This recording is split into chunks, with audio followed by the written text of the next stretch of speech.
Os irmãos que tiver a Bíblia aí, abrem Juízes 6, vai do 6 ao capítulo 8, que hoje vai estar falando sobre Gideão.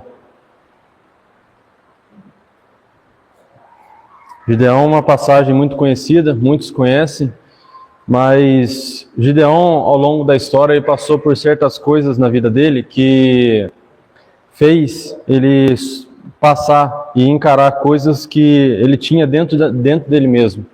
E conforme mostra ali na imagem, mostra sobre essa batalha que Gideão travou no começo da sua história e desde quando Deus começou a usar ele grandiosamente.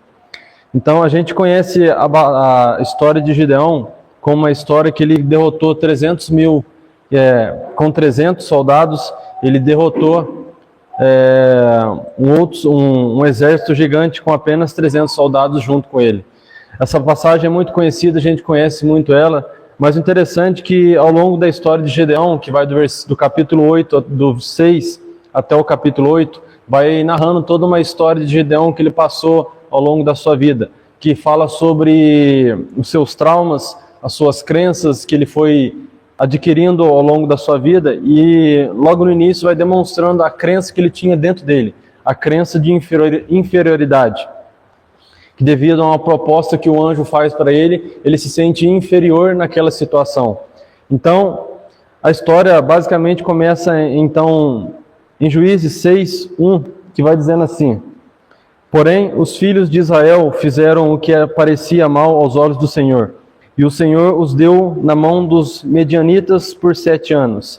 E prevalecendo a mão dos medianitas sobre Israel, fizeram os filhos de Israel sobre si por causa dos medianitas as covas que estão nos montes e as cavernas e as fortificações. Porque sucedia que, semeando Israel, subiam os medianitas e os amalequitas, e também os do oriente contra eles subiam. E punham-se contra eles em campo, e destruíram a novidade da terra. Até chegaram a Gaza, e não deixavam mantimento em Israel, nem ovelhas, nem bois e nem jumentas. Porque subiam com os seus gados e tendas, vinham como gafanhotos em tanta multidão que não se podiam contar, nem a eles, nem aos seus camelos, e entravam na terra para destruir. Então a história começa com uma permissão de Deus naquele momento. Naquele momento, uns versículos antes, vai falando que Deus permitiu que isso viesse a acontecer com o povo de Israel. Devido ao povo ter se afastado da presença de Deus, Deus permite que venha essa afronta diante dos israelitas naquele momento. O interessante é que o livro de Juízes, conforme falei nos ensinos passados, foi sempre uma grande luta. O povo reconciliava com Deus, mas depois voltava de novo ao pecado. Se reconciliava com Deus de novo e novamente voltava ao pecado. Tanto que após a morte de Gideão, que eu vou falar no final do capítulo 8, fala que novamente o povo, apesar de tudo que eles passaram diante de Deus, eles novamente voltam para a idolatria e começam a adorar a um Deus Baal. Então, essa luta de deuses, entre aspas, foi constantemente. Eles ficavam, conforme diz a Bíblia, titubeando. Eles ficavam em um momento servindo ao Deus verdadeiro e outra hora eles começaram a servir ao Deus falso, que nesse caso, naquela época, era o Deus de Baal. Então, aqui começa falando que Deus permite que isso aconteça com eles. Permita que eles sejam invadidos e começam então a prejudicar a plantação deles. Porque lá eles tinham muito do costume de plantar e eles viviam disso, dependiam disso. Então, diante dessas plantações, eles eram um sustento para a vida deles. Então Deus permite que eles sejam invadidos pelos medianitas. E ao decorrer aqui da história vai falando que eles invadem não somente os homens, mas as mulheres, os animais, e eles vinham como gafanhotos diante dos israelitas. Então acabaram destruindo tudo que eles tinham naquele momento. Então Israel naquele momento estava passando uma dificuldade, talvez uma dificuldade financeira, mas também uma dificuldade de alimentos, porque eles dependiam muito do trigo, e o trigo era uma coisa que eles saqueavam muito e pegavam tudo. Até a Bíblia deixa claro que eles não deixavam nada para trás. Então acabou que aqui não deixa tão claro, mas provavelmente eles começaram a passar necessidade de alimentos e começaram a passar então até mesmo fome. E aqui no decorrer do 7, vai prosseguindo, do 6 em diante, assim Israel empobreceu muito pela presença dos medianitas. Então os filhos de Israel chamaram ao Senhor. Então, diante desse momento de dificuldade, o coração dos israelitas naquele momento se compadece e quebranta diante de Deus.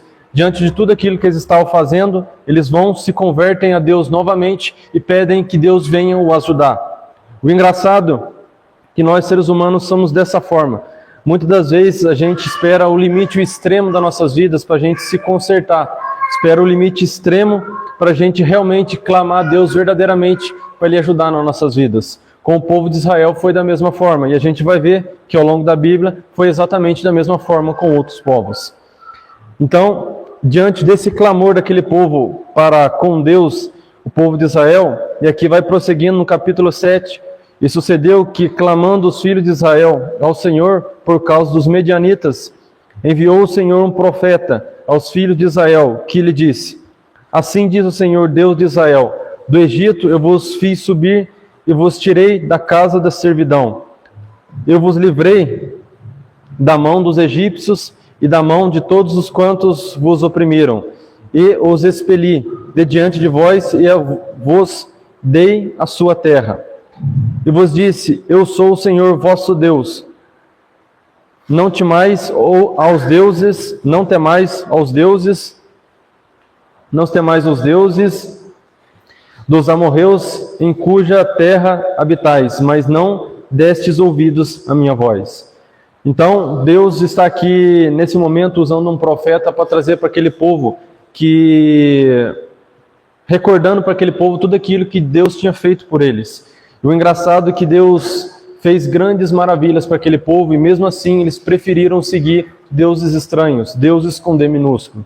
Então, Deus traz um profeta para, naquele momento, trazer uma palavra de repreensão, para eles lembrarem aquilo que eles estavam fazendo era consequência dos seus atos, era consequência de suas atitudes. Então Deus manda esse profeta e traz essa palavra para aquele povo naquele momento. E aqui, no versículo 11, começa a entrar toda essa história de Gedeão. E aqui entra como título: o anjo fala com Gedeão.